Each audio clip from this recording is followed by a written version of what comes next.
Bienvenue dans Les Voix du terrain, le podcast qui donne la parole aux professionnels passionnés du bâtiment. Au fil de ces échanges, vous découvrirez leur parcours, prendrez connaissance des défis qu'ils et elles rencontrent en tant qu'entrepreneurs et dirigeants, mais aussi la philosophie qui guide chacun de leurs projets. C'est parti pour une nouvelle immersion inspirante dans les coulisses du bâtiment. Pour commencer, Julien, est-ce que vous pouvez nous présenter Miral en quelques mots? Alors Miral, c'est une entreprise, qui a maintenant un petit peu plus de 30 ans, qui est pionnière, dans les solutions d'isolation thermique par l'extérieur. Donc c'est une entreprise, qui est située à Aïs-sur-Tille, à côté de Dijon, en Côte d'Or, région Bourgogne. On a créé il y a maintenant plusieurs, décennies, du coup, un système d'isolation thermique par l'extérieur, qui permet très facilement de venir, habiller, un bâtiment, une maison, une habitation, avec, des éléments préindustrialisés, de coloris, différents, avec un système d'emboîtement, une mise en œuvre, rapide. Et en fait, il faut savoir que ça, c'était un produit qui était proposé il y a déjà plus de 30 ans, avant même l'essor, je dirais, de l'isolation thermique par l'extérieur. Donc c'était d'abord, je dirais, dans un but de protéger les façades, parce que finalement les bâtiments, ils vieillissent dans le temps, il y a tout un tas d'agressions, hein, venant de l'extérieur, la pluie, le vent, le soleil, et du coup, c'était d'abord un moyen avec un panneau en fait de finition en aluminium, de venir faire, un habillage, esthétique et une protection des bâtiments. Et avec le temps, le produit a évolué, pour proposer, un système d'isolation par l'extérieur, complet, le plus fin qui existe sur le marché. Parce que quand on a besoin d'isoler un bâtiment par l'extérieur, le but, c'est pas de mettre une épaisseur d'isolant trop importante pour que derrière les fenêtres perdent en luminosité, par exemple. D'accord. Donc il faut plutôt avoir un système qui est fin, et aujourd'hui on a le système le plus fin, du marché, et on a pris un virage, il y a maintenant, 4 à 5 ans, qui est extrêmement important dans l'entreprise. Et on s'est en fait rendu compte que si on voulait, vraiment apporter un service rendu extrêmement intéressant, pour les bâtiments, il fallait non seulement qu'on soit, esthétique, qu'on se pose rapidement, qu'on soit fabriqué en France, qu'on ait un produit qui réponde à des enjeux, techniques, mais sans perdre de vue que notre objectif, c'est de faire des économies d'énergie, aux, différents bâtiments. Et si on fait faire des économies d'énergie, on a un rôle dans la décarbonation, des bâtiments.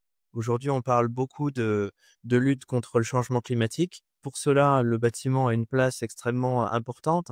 C'est le deuxième facteur d'émission de CO2, en France, D'accord. notamment, et dans le monde, c'est juste après le transport. Donc il y a énormément à faire dans ce secteur-là, et il se trouve qu'on a une vraie partie à jouer, enfin, un vrai service à proposer avec nos produits. Mais il fallait absolument que nos produits puissent être eux-mêmes les plus sobres possibles en impact environnemental et en impact, carbone. Parce que si on vient mettre plus de CO2 sur la façade que d'économies d'énergie qu'on va faire dans le temps, ben, ça n'a pas vraiment de sens. C'est Aujourd'hui, possible.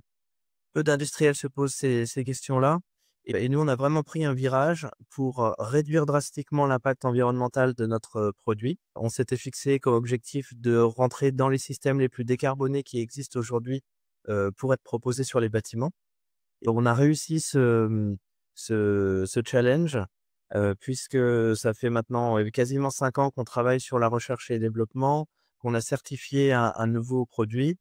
Et aujourd'hui, notre produit est fabriqué à plus de 50 à partir de déchets, fin de vie, comme, des canettes aluminium, des bouteilles plastiques et des menuiseries en PVC qui sont déconstruites, voire un isolant qui est également, fabriqué à partir de bouteilles plastiques, donc 100 recyclées, qu'on vient mettre en complément de notre panneau.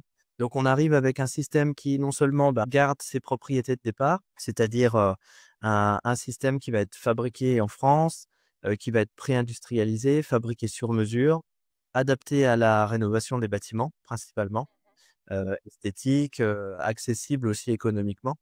Mais en même temps, on y ajoute maintenant la caractéristique, d'un système le plus décarboné qui existe aujourd'hui en France et même en Europe.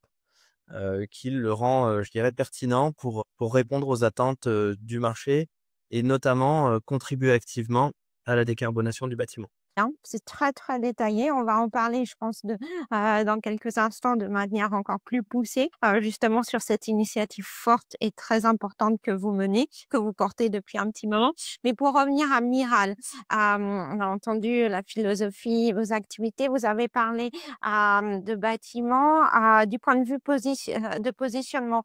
Où est-ce que se situe Miral? Est-ce qu'on est en habitat individuel, du collectif, du tertiaire ou vous faites un peu tout? Alors l'histoire de Miral en France est plutôt orientée vers le bâtiment individuel, D'accord. donc avec, plutôt des maisons individuelles, ce qu'on appelle le pavillonnaire privé. Donc tous les propriétaires, qui ont un bien, une maison et qui souhaitent potentiellement le rénover, donc protéger la façade, embellir la façade, faire des économies d'énergie et en même temps maintenant contribuer à décarboner, le secteur du bâtiment.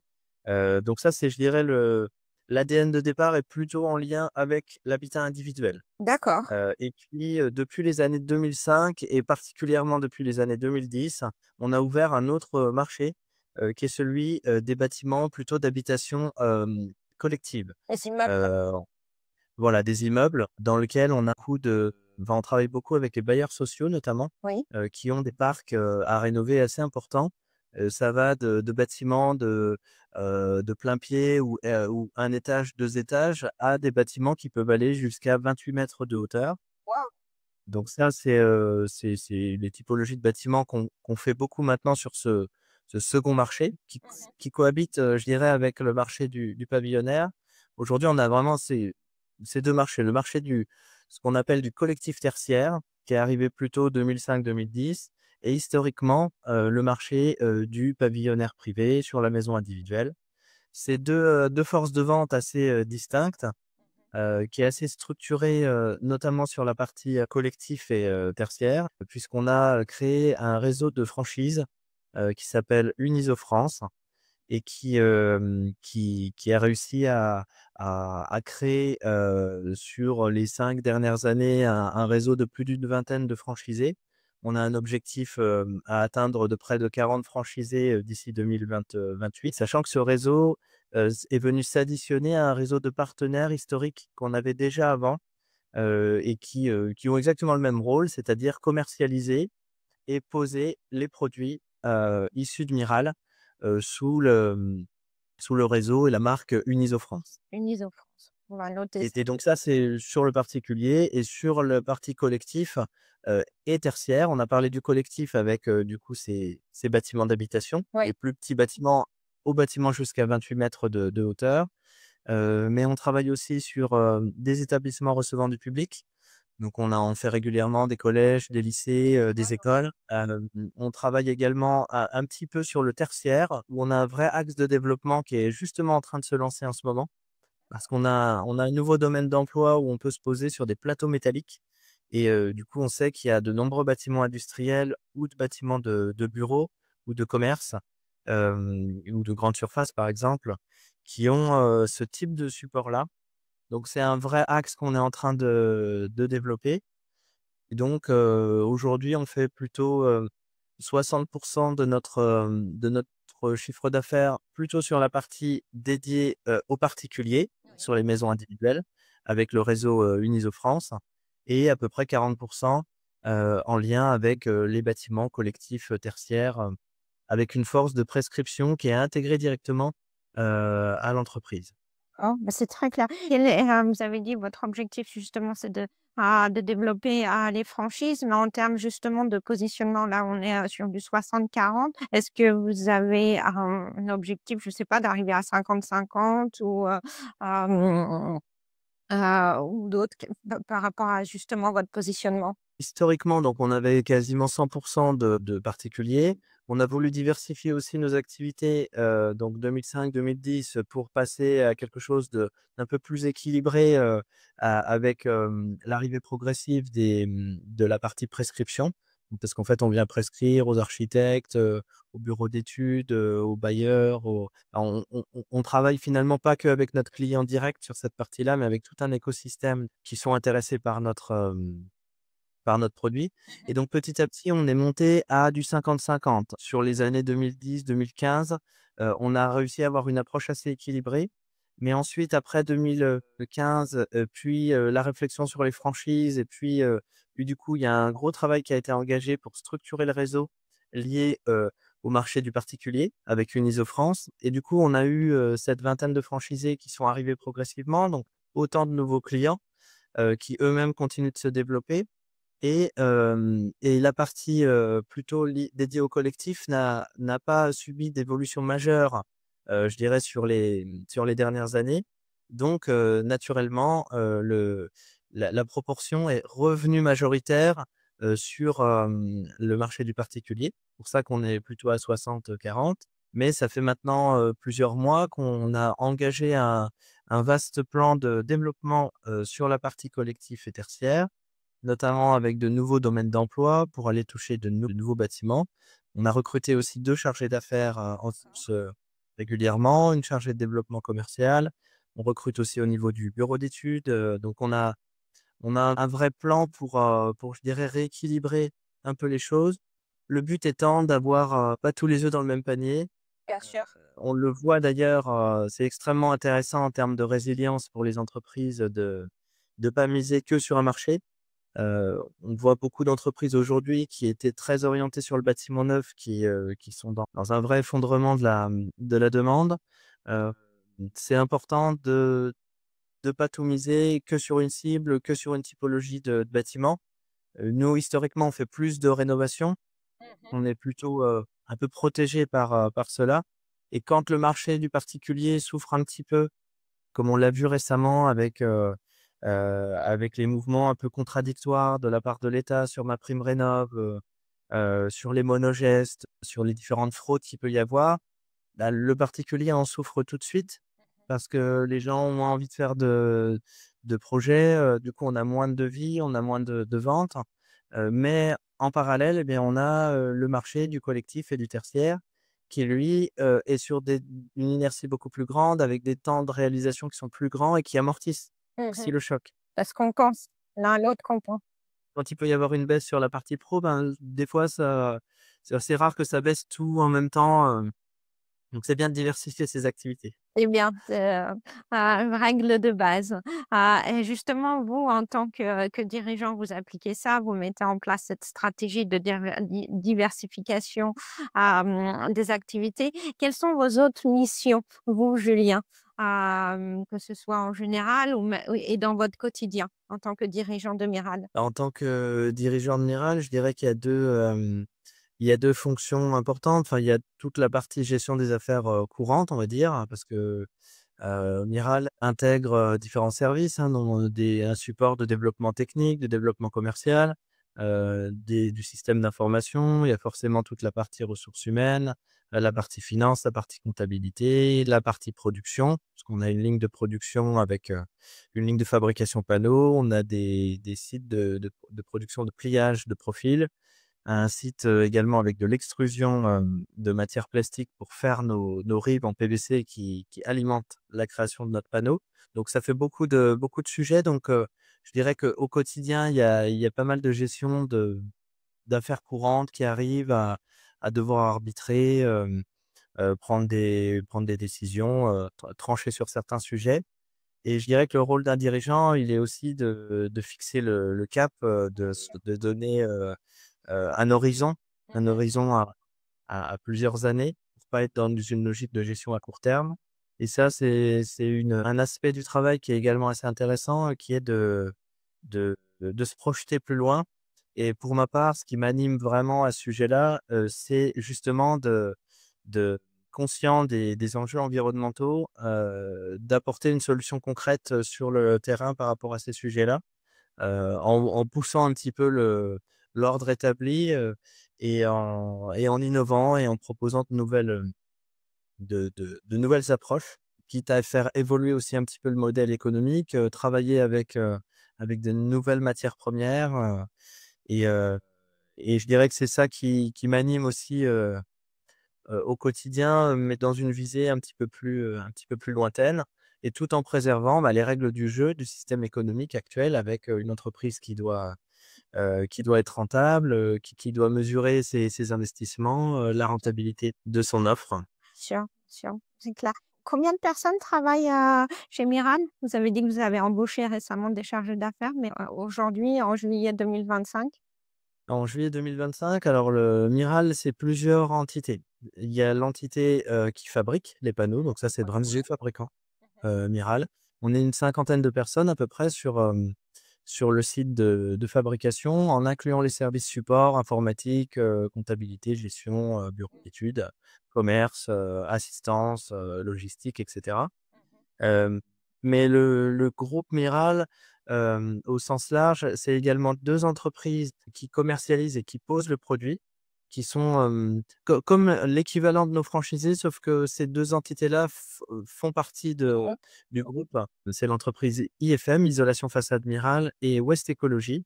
IFM, c'est plutôt sur toute la Bourgogne-Franche-Comté et West Ecology, c'est sur la région Bretagne. D'accord. Et du coup, ces entités-là, bah, en fait, ont paradoxalement presque plus de monde, que Miral, en tant que tel, parce qu'aujourd'hui, la problématique, elle est pas de produire, elle est de poser les chantiers. Et là, il y a besoin d'équipes de poseurs. Même si on est un produit qui va se poser beaucoup plus rapidement que les autres systèmes, bah, il faut des équipes de pose pour les poser. West Ecology aujourd'hui fait, une quarantaine de salariés. IFM fait plutôt, entre 25 et 30 salariés.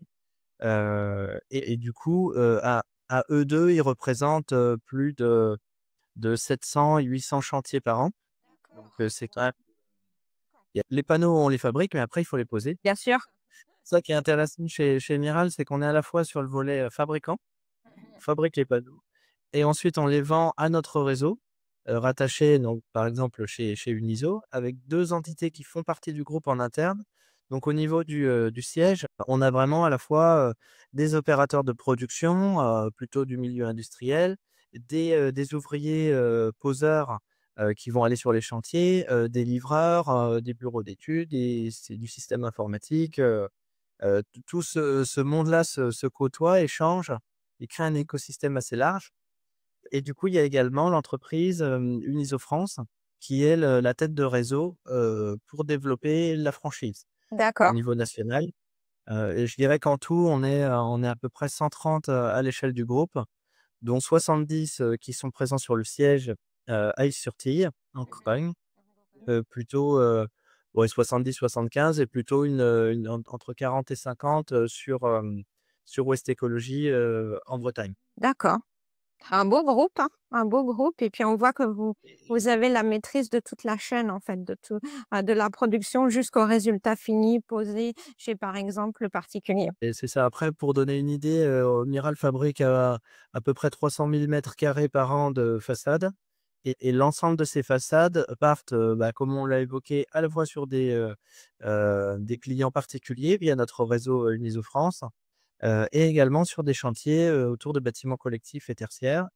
Les chantiers, des maisons individuelles représentent, entre 3 000 et 4 000, chantiers par an, à peu près sur l'ensemble du réseau. Et plusieurs centaines sur les projets collectifs. Il y en a moins parce que c'est des bâtiments qui sont beaucoup plus gros. Bien sûr. Alors ça peut commencer de quelques centaines de mètres carrés, mais le plus gros projet qu'on ait fait aujourd'hui, c'est 20 000 mètres carrés sur un quartier entier, d'un bailleur social, par exemple, dans les Hauts-de-France. Et la ligne de fabrication, a été intégralement, revue, il y a une petite dizaine d'années. Et c'est la troisième version d'une sorte de machine prototype, qui n'existe pas ailleurs, au moins en Europe. Et on n'en a même pas trouvé au niveau mondial qui font exactement la même chose. Et elle a un potentiel de doubler, voire tripler sa capacité de production. Donc en fait, on est vraiment en train de se structurer pour, monter en puissance en termes de volume de production. Avec d'un côté le réseau Uniso France qui recrute de nouveaux clients, de nouveaux franchisés qui ont des secteurs exclusifs, qui travaillent principalement avec nos systèmes de façade, et en même temps développer la partie pro, sur, d'autres typologies de bâtiments. Heu, le tout permettant notre objectif, c'est passer à 500 000 carrés d'ici 2028. Mmh. Ce serait déjà un beau challenge. C'est fascinant, Julien, c'est totalement fascinant. Ah, de vous entendre et d'entendre ces chiffres, même un petit peu difficile de se rendre compte concrètement, mais en tout cas fascinant. Vous nous avez parlé au tout début, voilà, de l'aspect, on va dire, écologique de la décarbonation. Amiral, vous aujourd'hui, on l'a dit, vous portez une initiative forte, le Neutral ETE 2025, j'espère que je l'ai bien dit.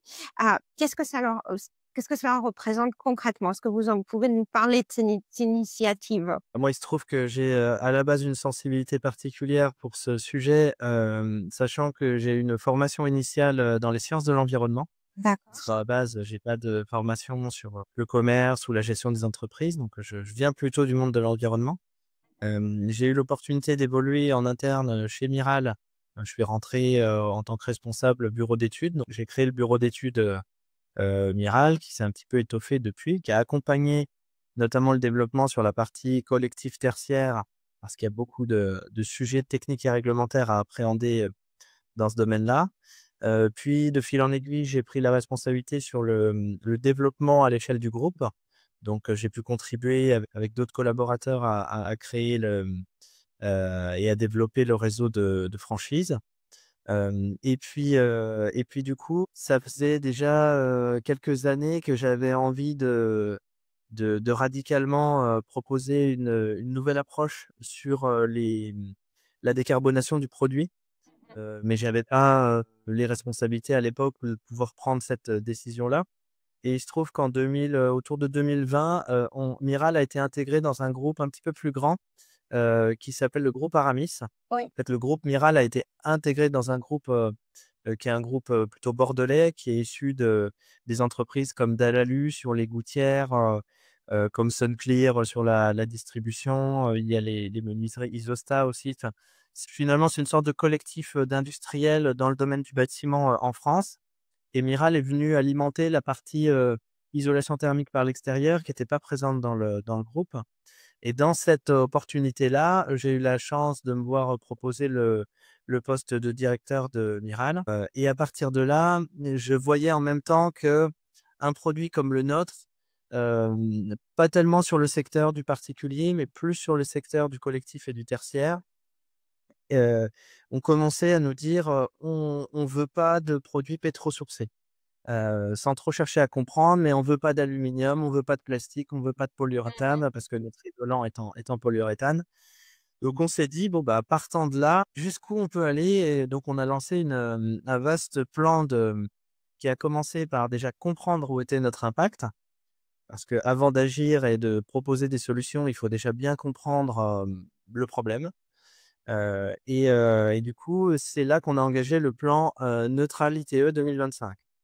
Donc on s'est dit, c'était marrant parce que ITE comme isolation thermique par l'extérieur et neutral, c'était plutôt pour montrer qu'on allait chercher à réduire au maximum notre impact, voire essayer de le réparer. Et du coup, on s'est fait prendre au jeu, on a été plus loin que nos fournisseurs habituels. On est remonté la chaîne de valeur avec, les fournisseurs de nos fournisseurs, parfois même encore, au-delà. On a changé, nos fournisseurs historiques. Dans certains cas, on en a fait évoluer d'autres, du coup, on a réussi à diviser par 2 notre impact, carbone sur le produit, heu, en intégrant notamment, beaucoup de matériaux, recyclés à l'intérieur, de notre produit. Nous, c'était extrêmement compatible avec cette approche, dans le sens où si on regarde bien, aluminium, plastique, c'est là qu'il y a le plus d'abus, de produits, liés à la grande consommation. Il Tout suffit à de fait. regarder autour des routes, vous voyez des canettes alu écrasées, vous voyez des bouteilles plastiques partout. Il y a un énorme gaspillage à ce niveau-là. Donc nous, on s'est dit: «Bah, on va aller un peu détourner ce système habituel où on fabrique du plastique, on prend, on jette». Bon, on se donne bonne conscience en se disant que ça va être recyclé, mais rien qu'en France, une fois sur 2, une bouteille finit pas dans le bon bac de tri, et n'est pas recyclée. Donc nous, on se dit plutôt que de reprendre ces bouteilles pour les recycler dans un produit à usage unique, ben, on va le prendre et on va le mettre dans un produit qui va durer 50 ans et qui va faire des économies d'énergie sur le temps long et donc qui va contribuer à décarboner. Et donc on essaie d'aller aspirer en fait, une certaine partie de ces déchets qui ont vocation soit à finir dans la nature, soit à tenter d'être recyclés, mais souvent pour des produits à usage unique, parce qu'on s'oppose plutôt à ça. Et en allant les chercher et les remettre dans une boucle beaucoup plus longue pour augmenter les temps de vie et faire qu'on ait moins de pertes vis-à-vis du recyclage. Et là, on arrive au bout de ce plan, neutralité qui était prévu jusqu'en 2025 D'accord. et on est en train d'engager la suite où on veut aller, beaucoup plus loin. Mais C'est ma l'objectif, question c'est justement. là, je dirais qu'on atteint la fin du plan, qui était vraiment une rampe de lancement vers un nouveau modèle, on va dire. La fin du plan parce qu'on a tellement réduit qu'on commence à arriver aux limites. C'est-à-dire qu'on a maintenant un impact résiduel, qui est difficilement réductible. On va gagner encore un petit peu. Par exemple, il nous fallait à peu près 40 kilogrammes de CO2 par mètre carré pour fabriquer nos produits. Aujourd'hui, il nous en faut 19. Je pense qu'on arrivera à descendre un petit peu en dessous, peut-être autour de 16-17, mais au-delà, ça va commencer d'être beaucoup plus difficile à aller faire des actions. Et donc du coup, on est en train de réfléchir à la suite et pour cela, il y a un plan qui s'engage entre du coup 2026 et 2030, et l'objectif est clair, il est que Miral puisse passer, du modèle actuel, donc où il y a déjà eu une décarbonation de ses produits, vers, une entreprise, régénérative. Et une entreprise régénérative, c'est une entreprise, qui va déjà mesurer ses impacts, qui va les avoir réduits, enfin qui les aura réduits au maximum. Une fois que ces impacts seront réduits au maximum, elle va faire de la contribution pour essayer de réparer, ces impacts avec tout un tas d'actions que je pourrais peut-être détailler après. Bien sûr. Et et à un moment donné, elle va avoir tellement engagé d'actions, en plus, hein, enfin en dehors un peu de son axe de développement, pur au départ quoi, qu'est l'industrie, qu'elle va avoir un impact positif, plus important que l'impact négatif résiduel qui lui reste au départ. C'est clair. Et c'est des nouvelles notions qui arrivent et qui sont, qui s'engagent, sur un temps un peu plus long et pour cela, on a intégré, la convention des entreprises pour le climat, qu'on appelle la CEC. Donc c'est des programmes qui sont, dans différentes, grandes régions en France, où vous avez des dirigeants d'entreprise avec une personne de leur choix dans l'entreprise qui participe à ces événements. Et en fait, ces événements permettent, avec un certain nombre d'experts qui viennent témoigner, sur différents sujets, hein, du climat à la biodiversité, à la gestion de l'eau, aux pollutions, de bien prendre conscience de la problématique environnementale dans laquelle on se situe et de nous donner toutes les clés pour construire un modèle plus vertueux, à travers la réalisation d'une feuille de route, hem heu, à visée régénérative, en fait, vraiment pour faire évoluer le modèle de l'entreprise et à l'instant T, on en est pile ici. C'est-à-dire que sur les 3 axes, on a finalement d'abord la réduction, ensuite la contribution et la régénération. On a fini l'étape de réduction qu'on pourrait, symboliser par le plan neutralité et on engage, désormais la phase de contribution.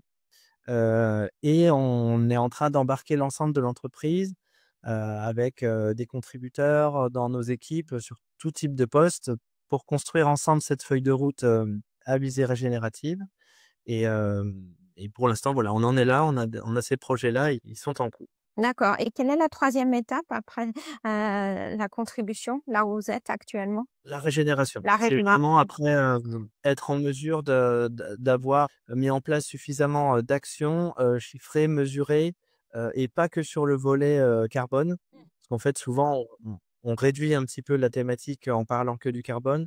En réalité, il y a d'autres problématiques qui sont même encore plus importantes, comme celle de la biodiversité. Donc comment arriver aussi à recréer des dynamiques dans nos territoires, à peut-être que l'entreprise joue d'autres rôles que simplement vendre des produits, plus gérer sa matière. Il peut y avoir des réflexions, par exemple, sur ce qu'on appelle l'économie d'usage, où, la matière pourrait rester la propriété de l'entreprise, même une fois la prestation proposée, de manière à favoriser la circularité du processus en fin de vie, pour pouvoir la recycler, la réintégrer. Vraiment en 2 mots, tout l'objectif de cette thématique, c'est de passer d'un modèle extractiviste, donc qui va en fait puiser des matières, dans la nature Oui. de tout type, vers un modèle, qui va maximiser l'utilisation de matériaux d'abord recyclés, parce qu'on considère qu'il y a un tel gâchis et de production de déchets sur la planète que on peut déjà aller chercher ces produits-là pour les intégrer dans un nouveau produit et ensuite, en complément biosourcé, à partir du moment où le biosourcé est un déchet de la nature, comme de la paille ou de la fibre de bois, par exemple, ça peut fonctionner comme ça, mais sans aller vers, des plantations spécifiques pour faire, du biosourcé qui serait à nouveau une forme d'exploitation de la nature et le fait de passer du modèle extractiviste au modèle, régénératif, ben, c'est un axe fort d'utiliser des matériaux recyclés et biosourcés. Parce que si on va pas chercher dans la nature, on abîme beaucoup moins la biodiversité, on lui prend beaucoup moins de ressources et du coup, ça lui laisse le temps de se régénérer, plus facilement. C'est très clair, très, très clair. Merci, merci Julien. On comprend ce qui vous anime, on comprend aussi l'impact de ce que vous faites, que Miral fait, que toutes ces initiatives ont. Vous nous avez parlé de projets, de voilà, de cette initiative, des projets plus concrets, des chantiers que vous avez eus. Est-ce qu'il y a un projet ou une réalisation qui vous a particulièrement marqué ou rendu fier récemment? Alors ça peut être, je sais pas, un chantier emblématique, là vous nous parliez, d'un quartier avec un bailleur social. Est-ce que ça peut être justement, comme vous avez un réseau de franchisés, peut-être, un franchisé qui a très, très, très bien performé ou, je sais pas, est-ce que vous avez conclu un partenariat stratégique ou encore, je sais pas, un projet, une réalisation qui récemment vous a rendu fier? Il y a plusieurs fiertés. Je dirais qu'il y a déjà une fierté sur la partie, création du réseau, Uniso. Parce que ça a commencé dans une petite cellule à l'époque du développement. On était 2 avec mon collègue, Antoine Vincenot à réfléchir, à se creuser, la tête, sur comment proposer un modèle qui pourrait se démultiplier et qui s'intégrerait dans la massification des rénovations énergétiques. Un peu bloqué pendant quelques temps et à un moment donné, on a trouvé, un peu eureka, Eureka, voilà, exactement. pouvait fonctionner et où on utilise notamment des scans 3D qui permettent, de capter toute la géométrie des bâtiments. On a un bureau d'études qui propose, ce service à l'ensemble de nos franchisés pour faire les devis, faire les vérifications de commandes, mettre en lien directement avec l'outil de production et ça, c'était qu'une idée au départ sur un bout de papier, puis elle a pris un petit peu d'ampleur et aujourd'hui, on a plus d'une vingtaine d'entreprises qui travaillent, avec de cette manière-là, avec des centaines de chantiers qui se sont faits comme ça, beaucoup plus loin. Il y a des réflexions aussi sur un développement à l'étranger. Donc, je dirais que ça, c'est une fierté que je partage avec toute l'équipe et avec Antoine aujourd'hui qui a repris la direction d'Uniso France. Donc c'est une belle évolution pour lui. Donc il y a ça qui m'est venu en tête. Après, justement, il y a un chantier qui sur la partie collectif, Mmh. qui est assez emblématique de ça. C'est, des rénovations de bâtiments qu'on a fait en lien avec, EDF, où on a fait entre 10 et 20 000 m² de panneaux sur l'année 2024 où justement on est venu sur place, on a fait des relevés 3D, on a fait des accompagnements techniques, des différentes entreprises, on les a formés, et on a vraiment aujourd'hui de belles réalisations qui sont pérennes dans le temps, qui s'intègrent bien à l'échelle des territoires, qui sont à l'échelle de quartiers sur de petits bâtiments. Donc c'est intéressant de voir comment le produit peut contribuer à dynamiser en fait des ensembles, d'habitation. Heu et souvent, c'était des passoires thermiques, des bâtiments qui étaient assez vétustes, et là, on a vraiment l'impression presque que c'est un bâtiment neuf alors qu'en fait, c'est de la rénovation La rénovation. et ça, ça me touche particulièrement parce qu'on a vite fait d'aller vers un bâtiment neuf, sauf qu'un bâtiment neuf aujourd'hui, c'est, 10 fois plus d'impact carbone qu'un bâtiment rénové. D'accord. Paraît des fois être la bonne idée de faire du neuf parce qu'il y a des normes environnementales et tout ça, mais en fait, il faut construire, il faut ramener plein de matériaux et c'est beaucoup plus impactant que de venir, travailler sur une coque déjà existante. Donc ce projet-là, il est intéressant aussi et puis, dernière chose, on a fait notre siège, de l'entreprise, Miral, qu'on a inauguré en 2024 et c'est vraiment le démonstrateur de tout ce que je vous ai expliqué là. Bah, vous le voyez derrière moi, on a des murs en bois. Donc la construction est en bois. Et à l'extérieur, on a une preuve de concept qui a reconditionné des panneaux, de rebut de production pour en faire des isolants complémentaires. Donc ils sont 100 recyclés à partir d'un déchet de fabrication et le panneau lui-même a poussé le curseur encore plus loin que ce que j'expliquais tout à l'heure, où on est plutôt à 60-70 de déchets à l'intérieur de la façade. On l'a fait que sur notre projet. Mais l'aluminium, par exemple, n'a nécessité aucun aluminium vierge, c'est 100 C'est clair. fabriqué à partir de déchets et ce qui fait que la façade, si on prend l'ensemble du mur, le mur en bois, plus l'isolant complémentaire qui va être, recyclé à partir de nos déchets, plus le panneau qui injecte un maximum de matière recyclée, on est à plus de 95 de la masse de ce mur-là qui est soit biosourcé avec des forêts gérées en France, soit recyclé à partir de déchets, qui proviennent, de France ou d'Europe, à proximité directe de la France, quoi. Et ça, je trouve que c'est une vraie fierté de travailler dans ces lieux-là Mmh. qui symbolisent et qui l'ensemble de cette démarche. Très emblématique, très, très emblématique. On entend, voilà, ces réalisations. On imagine que derrière tout ça, derrière toutes vos activités, il y a des défis, que vous et vos équipes, vous devez relever. Julien, quels sont aujourd'hui pour vous, pour Miral, pour Uniso, les défis les plus concrets que vous ayez à gérer ou les défis qui sont peut-être les plus difficiles à gérer pour vous? Aujourd'hui, il y a un défi, qui est de rénover beaucoup de bâtiments en un temps, faible. Hem, Comme on le disait, enfin, si on prend le plus gros défi aujourd'hui, pour moi, le défi numéro un, c'est un défi qui est environnemental.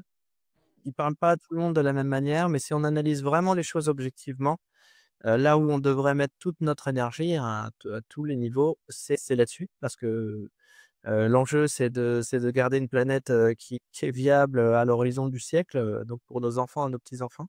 Donc l'enjeu principal, il est là. Mais une fois qu'on a dit ça, chacun doit prendre sa part et dans notre partie à nous, c'est le domaine du bâtiment. Donc nous, on est dans le bâtiment, on est dans la rénovation. On considère que la rénovation, c'est pertinent parce que c'est beaucoup moins impactant que le neuf et en plus, on le voit, ça nous a plutôt donné raison parce que le neuf est plus fluctuant vis-à-vis des décisions politiques et du contexte, international, on va dire. Et à l'intérieur de ça, nous, on est dans l'isolation thermique par l'extérieur et les enjeux qu'on va avoir, je dirais plutôt sur le terrain, ça va être de pouvoir avoir suffisamment d'applicateurs, de poseurs, formés, bien formés, en mesure de poser tous ces chantiers-là.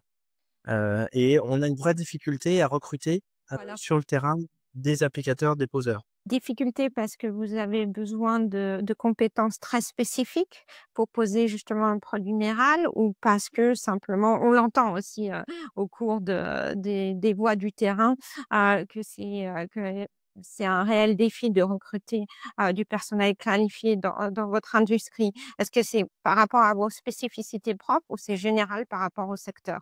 Non, c'est vraiment quelque chose de général. En D'accord. fait, on est même plutôt un produit qui est très facilement manipulable, on est très léger, fabriqué sur mesure, en filière sèche.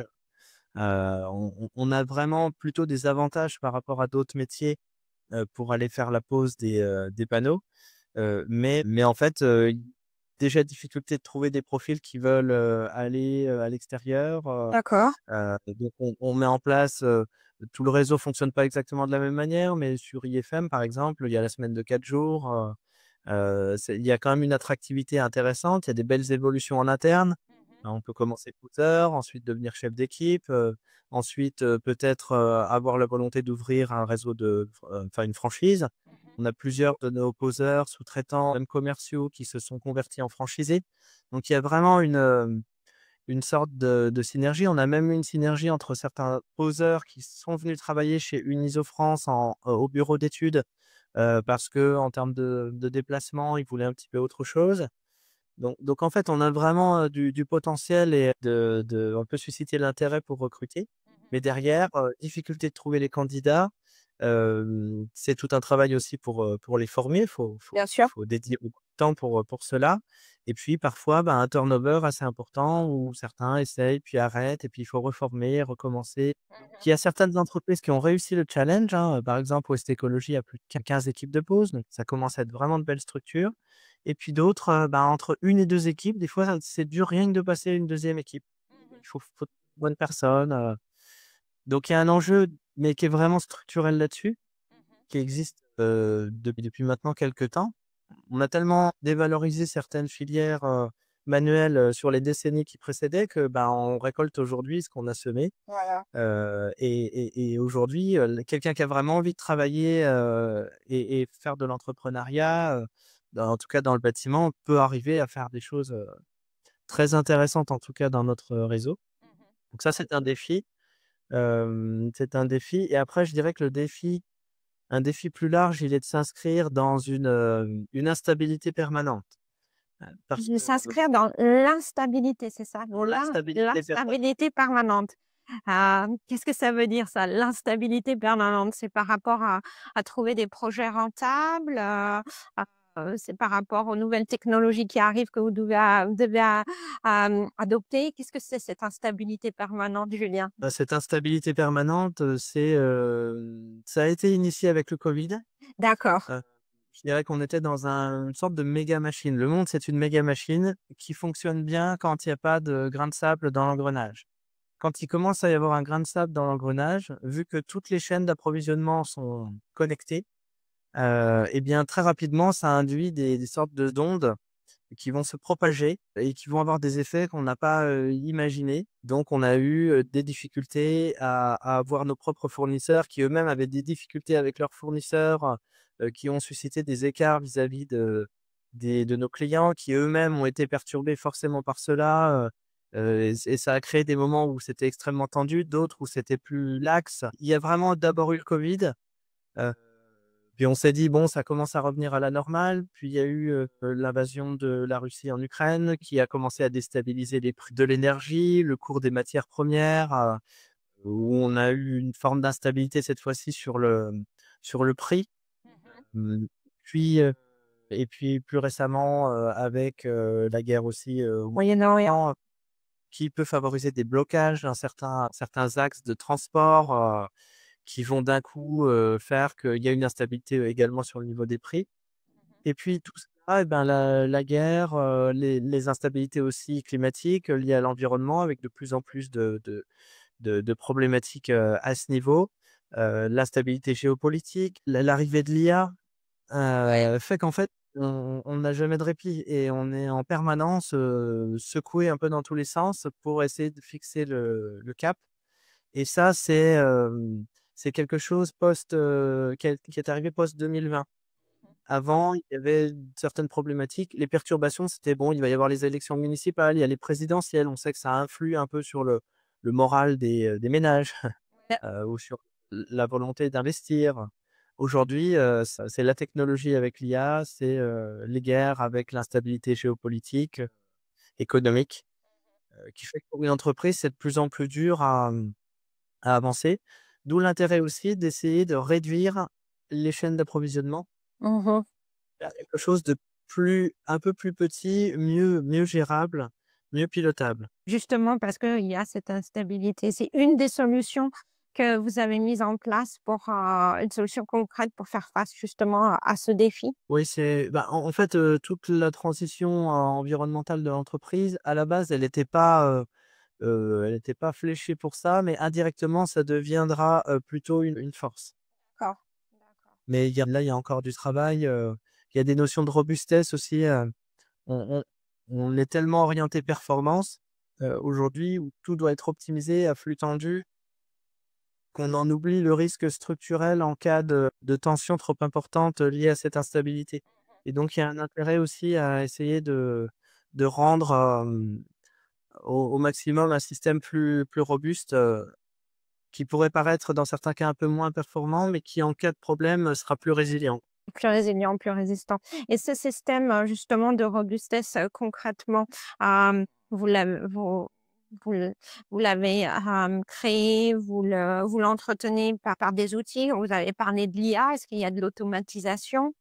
des logiciels particuliers? Est-ce que c'est aussi avec vos partenariats, que vous avez, justement fait la même réflexion, adopté la même méthodologie, peut-être plus petit, mais plus solide, plus robuste, plus résilient? Concrètement, quels sont vos outils pour gérer ce nouveau système? Aujourd'hui, j'ai pas encore, j'ai vraiment toute la solution, D'accord. parce que en fait, tout nous pousse aujourd'hui à aller vers la performance. À la performance via des systèmes informatisés, des ERP, qui sont adaptés à nos entreprises. La performance via l'utilisation de l'IA pour doper notre productivité. La performance dans le temps d'utilisation machine, dans tout un tas de choses. Mais en même temps, on prend conscience, de la nécessité d'être moins dépendant en cas de problème. Oui. Et là, ça, c'est un vrai enjeu. C'est un vrai enjeu parce que forcément, quand on est plus performant, bah, d'un côté, on est moins résilient. Typiquement, bah, on a une attaque informatique, c'est plus dur de gérer. Donc on va travailler sur comment, en cas d'attaque, on va avoir un système qui va quand même continuer de fonctionner, peut-être en mode, dégradé. Comment on va réussir à avoir, des partenariats solides avec nos fournisseurs, qui, nous permettent de pas un jour manquer de matières premières pour travailler. Je dirais que ça va permettre, enfin, la coopération est un axe majeur pour, réduire, les risques de dépendance trop forte, finalement à des outils ou des systèmes un peu non résilients. Heu, donc on va plutôt travailler sur ces axes-là. D'accord. Mais bon, aujourd'hui, on vit encore dans un monde qui est globalisé avec, des règles, économiques principalement, et il faut s'adapter à ça. Mais je vous avoue que j'ai pas encore la solution, et je pense que le jour où il y a des entreprises qui sont beaucoup plus robustes et résilientes, il faudra aussi que le modèle économique s'adapte et tienne compte des externalités négatives qu'on peut avoir sur l'environnement. Parce que tant que c'est que la règle économique qui prédomine, forcément, c'est la performance qui l'emportera. Fait. En parlant de performance, vous l'avez dit, on est dans ce modèle-là de performance économique. Vous l'avez dit un peu plus tôt, Julien, une société se doit de produire, se doit de faire du chiffre, et dans cette optique-là, hein, de faire toujours plus, plus, plus, cette performance. Comment vous gérez, dans ce contexte-là, aussi avec cette philosophie que vous avez, la partie prospection ou aussi la partie acquisition de nouveaux projets, de nouveaux clients, de nouveaux chantiers? Comment vous faites ça, concrètement, Amiral, point de vue marketing? Ou alors est-ce qu'on vient directement vers vous et vous n'avez pas à faire ce travail, de prospection, d'acquisition? Bah, il y a toute une réflexion de toute façon, à ce niveau-là. On a différents sites web, on essaie d'être positionné, comme, enfin vraiment dans les sites, leaders sur la partie isolation thermique par l'extérieur. Par exemple, une ISO aujourd'hui est classée sur la première page, de Google, pour justement aller vers un système d'isolation performant et cetera, qui renvoie vers notre système informatique, qui crée des contacts du coup par ce biais-là. D'accord. Mais on se rend compte aussi qu'il ne faut pas tout miser là-dessus, parce qu'il y a beaucoup de gens qui cherchent à avoir des fois des informations, mais sans projet, toujours, sérieux derrière et concret. Donc on est aussi en train de mener des actions de terrain beaucoup plus fortes, pour susciter, du coup, par exemple des portes ouvertes sur des chantiers, pour que le voisinage puisse venir, regarder la qualité de pose, mieux comprendre le produit. Donc, sur la prospection chez les particuliers, on essaie d'alterner entre une partie qui vient du digital, Oui. avec toute une stratégie, de captation de leads, et Belle puis une partie, qui vient, du terrain, avec des foires, des salons, des portes ouvertes, des recommandations clients, des parrainages, pour vraiment, aller chercher le contact qui peut être intéressé, mais à proximité des chantiers. Et sur la partie plutôt pro, là, on est d'ailleurs en train de se structurer en ce moment un peu de cette manière-là, mais on veut avoir un site web vraiment référence autour d'un produit, décarboné, qui va se poser rapidement, parfaitement adapté à la rénovation énergétique des bâtiments, et où on va essayer d'avoir de plus en plus de contacts qui viennent de cet écosystème digital, mais également, des contacts qui vont venir, de notre réseau sur des événements qu'on va faire au fur et à mesure de l'année. On organise aussi des fois des tables rondes, autour de sujets en région, autour de chantiers caractéristiques, Mhm. où on invite les architectes, les bureaux d'études, la maîtrise d'œuvre. Et ça, c'est aussi un moyen de faire rayonner, ce que peut proposer Miral. Mhm. Heu et derrière, eh bien, on a les forces de vente, qui sont capables de capter ces projets et au maximum de les transformer, en en chantier, réel. C'est entendu, donc oui, combiner le digital avec le terrain, le concret, pour les 2. Pour, un peu résumer tout ça, on a beaucoup travaillé sur le digital, on a beaucoup travaillé sur le carbone, la décarbonation et tout en ayant en tête que si on veut peser globalement, il faut toujours avoir une approche permettant de massifier. Donc comment arriver à démultiplier un process existant?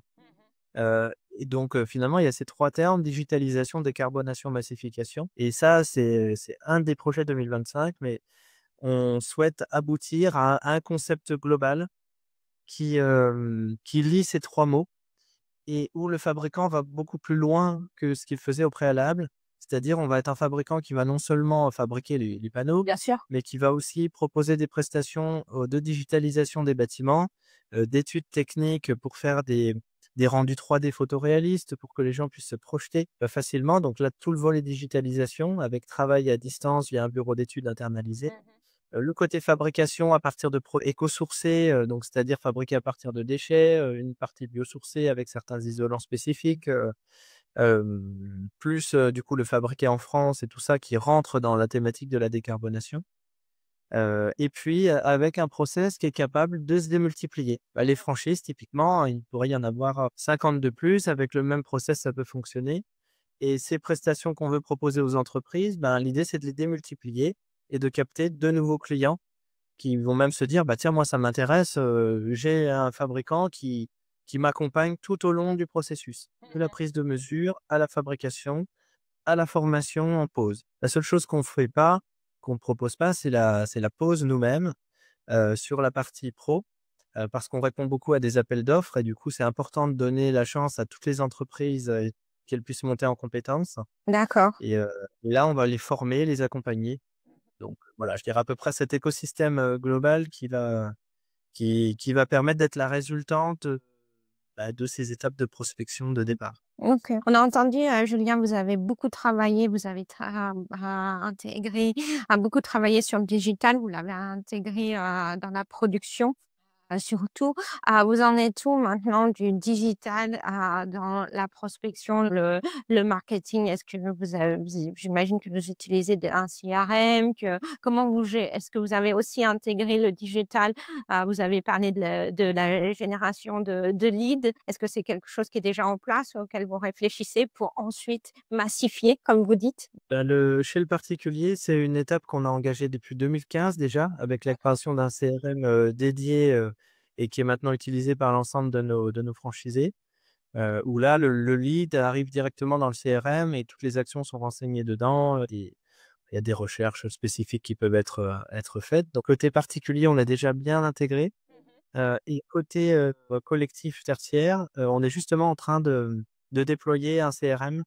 Heu, on a déjà un CRM en place, qui date un petit peu, qui est moins agile en fait, pour, s'intégrer avec de nouvelles technologies, dans un système intégré en full web par exemple, là ça nécessite des synchronisations, il y a plusieurs doublons qui se font à certaines étapes.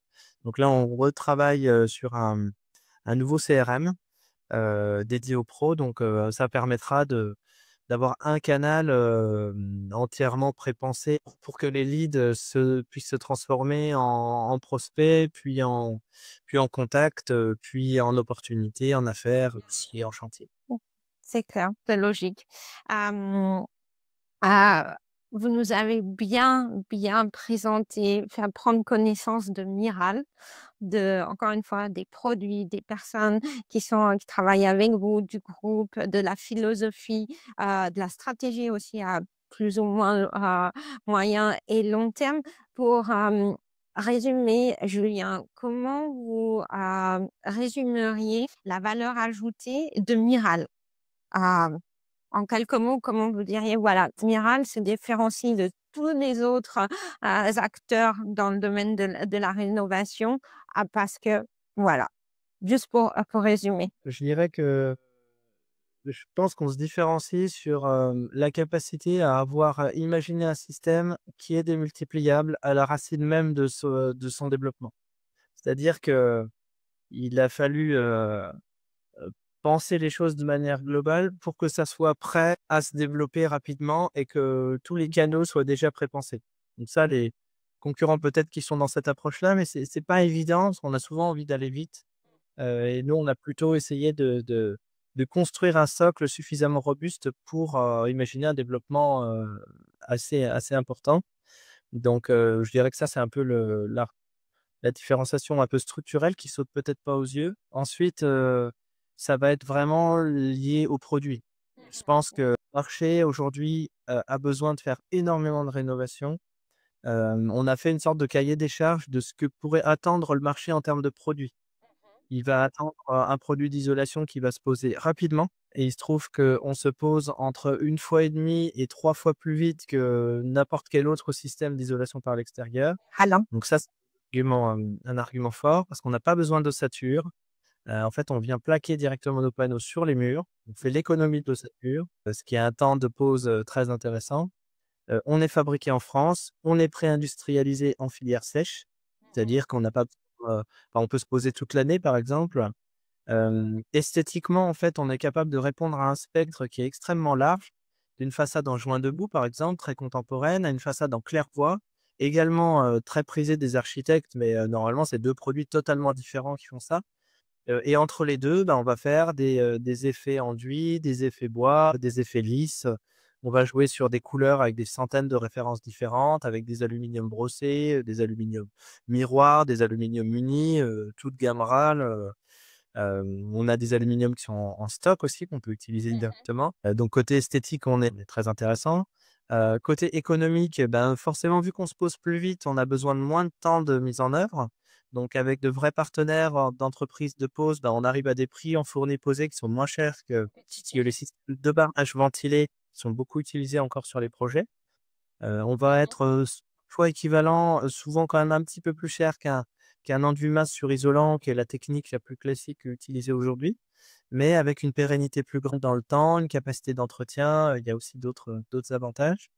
Et mais ce qui fait qu'une fois qu'on a un produit qui se pose vite, qui est fabriqué en France, qui est esthétique, qui est accessible économiquement, qui est plutôt pré-industrialisé en filière sèche, il nous manquait, un critère pour que ça puisse fonctionner, c'était d'être décarboné. et voilà, et vous Le l'avez. travail de décarbonation est là maintenant. Donc je dirais que l'enjeu dans les prochaines années, il va être et ça c'est un vrai challenge aussi, de faire évoluer les habitudes. Parce que les habitudes aujourd'hui, les gens, pensent un bardage avec une ossature, une lame d'air, en ossature bois, en ossature métallique, en aluminium. Nous, on n'a pas cette ossature, on n'a pas cette lame d'air. C'est ça qui nous vaut d'être meilleur dans le comportement au feu, de se poser beaucoup plus vite, mais c'est un changement d'habitude pour les entreprises. Et arriver à les faire évoluer sur ce sujet-là, des fois, alors que c'est évident, c'est tout un travail de longue haleine pour arriver à amener au marché un produit différenciant. Alors ceux qui l'ont compris avec nous pendant longtemps, mais maintenant l'enjeu, il va être de faire comprendre ça, à un maximum d'entreprises. Un plus grand nombre, de le faire, de le rendre plus visible, plus concret. C'est ça. Très bien. Puis la dernière question, Julien, c'est celle qu'on pose à tous les dirigeants qui participent, aux voix du terrain.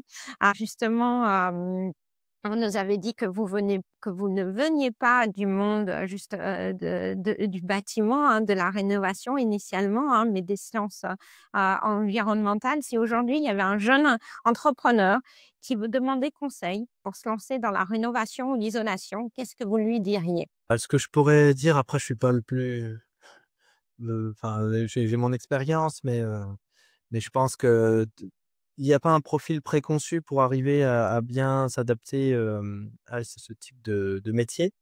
Ce qui est plutôt une qualité à avoir, c'est, une forme d'agilité, être capable de s'adapter, pas trop enclin à avoir des difficultés à changer ses habitudes. Le monde va changer très vite, donc il faut être agile, il faut être flexible, il faut savoir, rebondir.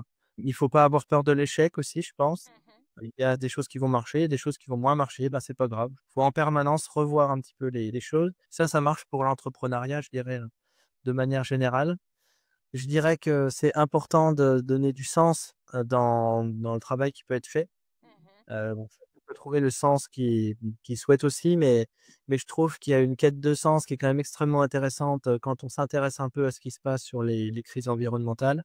Parce que quand on comprend qu'en fait, on a les clés pour changer les choses et que ça dépend juste de nous, ça déploie une énergie qui est beaucoup plus grande que quelqu'un qui fait ça juste pour, l'argent ou, et qui n'aime pas vraiment ce qu'il fait. Mmh. Donc, je dirais que c'est oui, avoir foi dans ce qu'on fait, que ça puisse faire, sens également et puis ne pas avoir peur de l'échec et être plutôt agile. Une fois que vous avez tout ça, peu importe le niveau et une curiosité peut-être aussi, mais une fois que vous avez ça, vous vous adapterez à n'importe quelle, solution qui sera sur votre chemin. Très bien, très bien. OK. Un grand merci Julien, c'était très intéressant, très inspirant. Ça donne, beaucoup à réfléchir sur l'avenir en général. Donc merci beaucoup et puis merci d'avoir partagé votre expérience. Merci. Eh ben, merci à vous. Merci, bonne journée. Allez, bonne journée. Merci, au Au revoir. revoir. Merci d'avoir écouté cet échange. Si cet épisode vous a plu, n'hésitez pas à le partager autour de vous, à laisser une note ou un commentaire sur votre plateforme d'écoute. Chez Alpia, on continue de donner la parole aux professionnels du bâtiment pour valoriser leur expertise, leurs défis et leurs réussites. On se retrouve très bientôt pour un nouvel épisode. À très vite sur le podcast Alpia.